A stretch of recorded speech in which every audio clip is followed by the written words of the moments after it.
Hello students, we are doing some basic concept of chemistry and our today's topic is stoichiometry.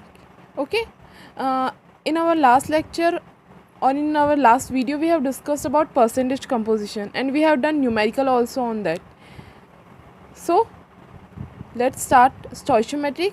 See, स्टोइशो के दो meaning होते हैं, means स्टोइशोमेट्री, इसमें क्या होता है दो मीनिंग्स होते हैं. स्टोइशो मीन्स मैटर और मेट्री मीन्स मेजरमेंट, है ना. किसी भी मैटर का मेजरमेंट जो हम करते हैं वो स्टोइशोमेट्री के थ्रू करते हैं. अब हम केमिस्ट्री पढ़ रहे तो हम कौन से मैटर का मेजरमेंट करेंगे. यहाँ तो हम केमिकल रिएक्शंस लिखते हैं, ठीक है. तो हमें केमिकल रिएक्शन में क्या क्या मिलता है, number of particles, number of molecule या वॉल्यूम किसी भी सब्सटेंस का, है ना. तो देखो, with the help of balanced chemical equation, see here, with the help of balanced chemical equation with stoichiometry we can measure number of moles, molecules, particles and volume. तो हम क्या कर सकते हैं, किसी भी बैलेंस केमिकल इक्वेशन में उसकी स्टोइशोमेट्री की मदद से हम उसके number of moles, particles, molecules या वॉल्यूम फाइंड आउट कर सकते हैं.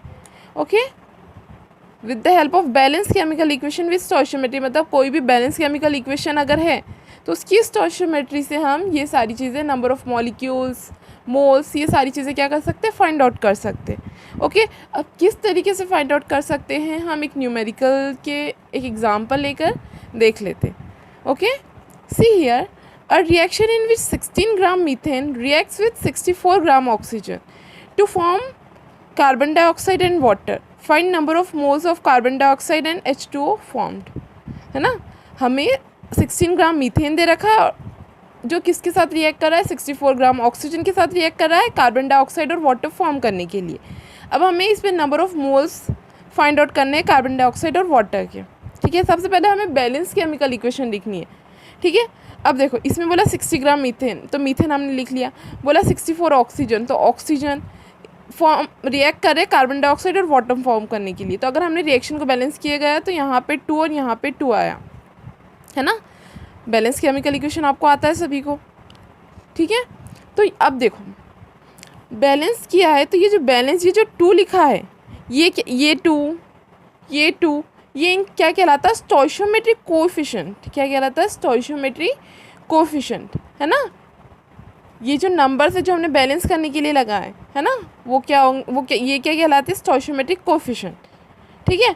अब अगर हम देखें यहाँ पे, अगर यहाँ पे कुछ नहीं लिखा इसका मतलब ये तो नहीं कि 0 है. क्या है, ये 1 है.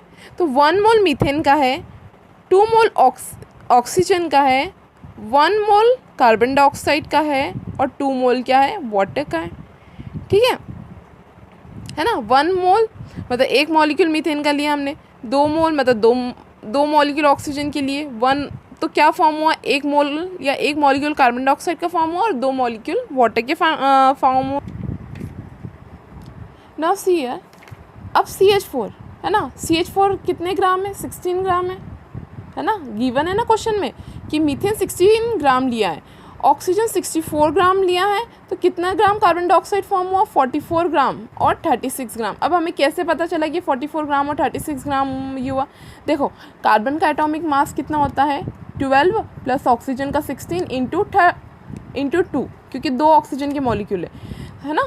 तो कितना हुआ टोटल, 44 ग्राम. वैसे ही अगर हम वाटर का निकालते हैं तो वाटर का मॉलिक्यूलर मास होता है 18, है ना. मोलर मास जो होता है वाटर का वो 18 होता है और 2 मॉलिक्यूल से इसलिए कितना हो गया, 36 ग्राम, ठीक है. अब हमें ये पता है कि 1 मोल जो होता है वो 6.022 इंटू 10⁻23 के बराबर होता है ना, जो कि किसके इक्वल होता है, किसी भी कंपाउंड के मोलर मास के इक्वल होता है ना.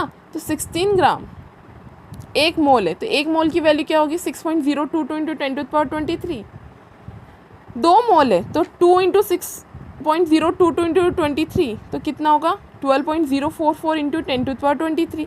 वैसे ही 1 मोल कार्बन डाइऑक्साइड की मतलब 6.022 इंटू 10⁻23 और 2 moles of water means 12.044 into 10⁻23.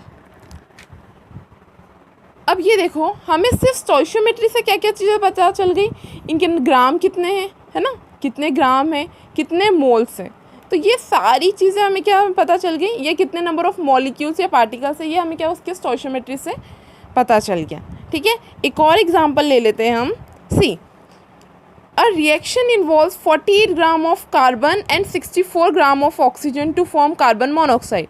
Then find number of moles participating in reaction and find number of moles of carbon monoxide formed.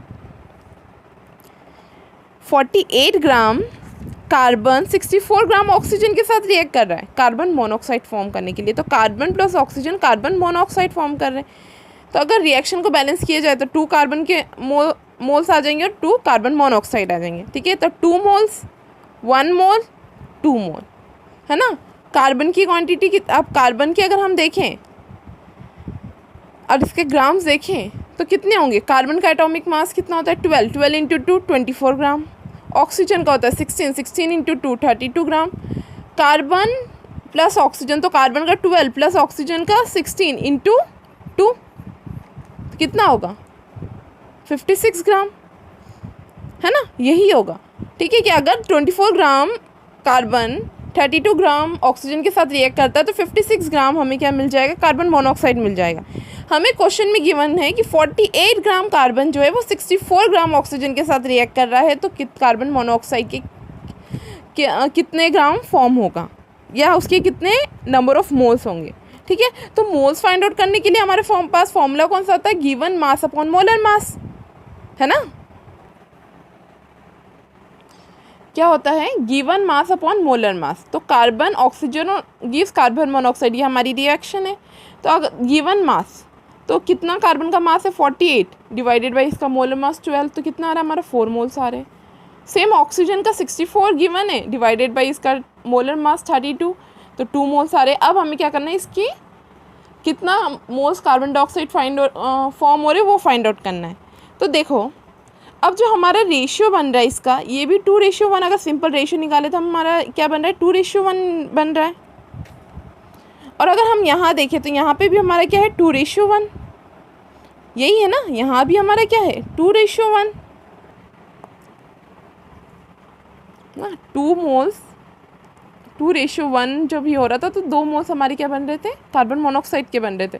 तो 4 मोल कार्बन जब 2 मोल ऑक्सीजन के साथ रिएक्ट करेंगे तो कितने ना मोल्स कार्बन डाइऑक्साइड के फॉर्म होंगे। तो अब देखो लेट्स से 1 मोल ऑक्सीजन जब हमने यूज़ किया था तो हमारे 2 मोल कार्बन मोनोऑक्साइड बने थे, है ना। या हम बोल है ना, 1 मोल ऑक्सीजन जब हमने यूज़ किया था तो 2 मोल हमारे कार्बन मोनोऑक्साइड बने थे। तो जब 2 मोल ऑक्सीजन हम ये करेंगे तो कितने कार्बन मोनोऑक्साइड फॉर्म होंगे, तो हम क्या करेंगे, इसको क्रॉस मल्टीप्लाई कर देंगे। तो क्या हो जाएगा 4 मोल्स आ जाएगा। मतलब कार्बन मोनोऑक्साइड के मोल्स कितने हैं 4 मोल्स, है ना। जब 2 मोल हम ऑक्सीजन के यूज़ करेंगे तो हमारे कितने 4 मोल्स कार्बन मोनोऑक्साइड के फॉर्म होंगे। सिंपली यहाँ दिख रहा है कि 1 मोल ऑक्सीजन अगर हम यूज़ कर रहे हैं तो 2 मोल कार्बन मोनोऑक्साइड फॉर्म हो रहा है। वैसे ही अगर 2 मोल ऑक्सीजन यूज़ करेंगे तो कितना 4 मोल्स कार्बन मोनोऑक्साइड फॉर्म होगा। ठीक है, तो मीन्स जब हमारा 48 ग्राम कार्बन और 64 ग्राम ऑक्सीजन एक दूसरे के साथ रिएक्ट कर रहे हैं तो हमारे पास कितने मोल्स बन रहे हैं 4 मोल्स कार्बन मोनोऑक्साइड के बन रहे। 4 मोल्स बन रहे हैं मतलब 112 ग्राम हमारा क्या है कार्बन मोनोऑक्साइड जो है वो फॉर्म हो रहा है। ओके।